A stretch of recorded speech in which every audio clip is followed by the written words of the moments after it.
Olá, senhores. Bora para uma questãozinha que vai misturar para nós agora eletrodinâmica com calorimetria, né? Olha só. Em uma aula de laboratório de calorimetria, um aluno da FATEC precisa determinar o calor específico de um material desconhecido de massa 1 kg. Para isso, ele usa, por 1 minuto, o forno elétrico que opera em 220 volts e 10 amperes. Após decorrido esse tempo, ele observa uma variação de temperatura de 220 graus Celsius. Percebe que não é a temperatura inicial nem a final, é o quanto aqueceu, o quanto variou já a temperatura.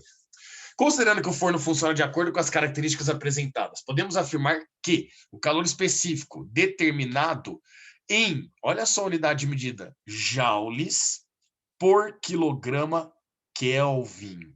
Bom, para nós calcularmos a quantidade, o calor específico no caso, senhores, vamos ter que usar aquela formulinha do calor sensível, lembra? Ó? É a famosa que macete para nós, né? A massa. Obrigatoriamente, nós vamos ter que colocar essa massa em quilogramas, para que o nosso calor específico possa sair aqui em quilogramas, certo? A temperatura, olha que interessante, né? A temperatura tem que entrar em Kelvin. Pô, o peão, ele me deu em Celsius, mas não tem problema. Tá lembrado que a variação da temperatura em Celsius é exatamente igual à variação da temperatura em Kelvin? As temperaturas Celsius e Kelvin, elas são diferentes. Mas a variação para nós em Celsius e Kelvin é sempre igual. Então, se ela está variando 220 graus Celsius, ela também está variando 220 Kelvin para nós. Esse não tem problema. E aí, a energia, a nossa quantidade de calor aqui, ó, vai ter que entrar nessa unidade aqui, que é o famoso Joule para nós. Sistema Internacional de Unidades, né? Então, perceba que nós vamos ter que trabalhar tudo no Sistema Internacional. A massa, nós já temos. 1 quilograma. A variação de temperatura, nós já temos. 220 kelvins. Para achar o Czinho, falta somente a quantidade de calor. E essa quantidade de calor, essa energia, ela vem do forno elétrico para nós. Então, olha só que bacana.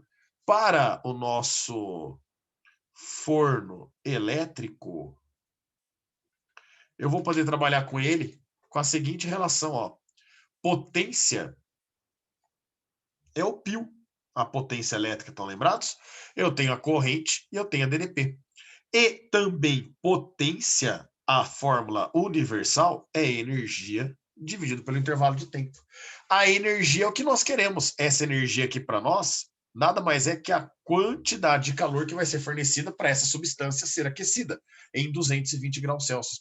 Então eu vou igualar as duas equações, ó. Nós vamos ficar o I, que é a corrente elétrica, vezes o é exatamente igual ao PET, que nesse caso a energia nós estamos chamando de Qzão, é a quantidade de calor, né, dividido pelo intervalo de tempo. No Sistema Internacional de Unidades, senhores, a nossa corrente vale 10 amperes, a DDP vale 220 volts. Tudo isso é igual à nossa quantidade de calor, que é o que nós queremos. Deixa eu só apagar ali que ficou feio. A quantidade de calor, que é o que nós queremos, dividido pelo intervalo de tempo no sistema internacional. Ele deu 1 minuto, isso daqui vai entrar como 60 segundos. Então, olha que bacana, meninos. A nossa quantidade de calor aqui, ela vai ficar 10 vezes 220, e o 60 que está dividindo vai passar multiplicando. Tudo isso nós sabemos que sai em joules. Nossa, Pel, mas você não vai fazer essa continha aí para nós? Com certeza eu vou, meninos. Olha lá, 220 vezes 60 vezes 10, isso vai dar 132 mil joules para nós. Beleza? Só que agora nós vamos jogar tudo isso na equação do Q-macete, não é verdade? Por que na equação do Q-macete? Porque eu quero achar o calor específico. A quantidade de calor são esses 132 mil joules que veio dessa conta, né? 10 vezes 220 vezes 60. Percebe que eu vou colocar esse número aqui, meninos. Se precisar, eu já sei qual é o resultado dele. Mas olha lá, a massa. A massa, nós sabemos que vale 1 quilograma. O calor específico é o que nós queremos. E a variação de temperatura em Kelvin vale 220. Lembrando que as unidades já estão adequadas para sair na unidade que ele quer. Olha que bacana. Um 220 de um lado, cancela com 220 do outro. E, portanto, a gente chega que o calor específico desta substância vai ser 60 vezes 10, que dá 600 joules por quilograma Kelvin. Ou, se colocar em notação científica, 6 vezes 10 ao quadrado joules por quilograma Kelvin. O que confirma aí, por ser questão teste, né? confirma para nós a alternativa C como alternativa correta. Fechou, moçadinha?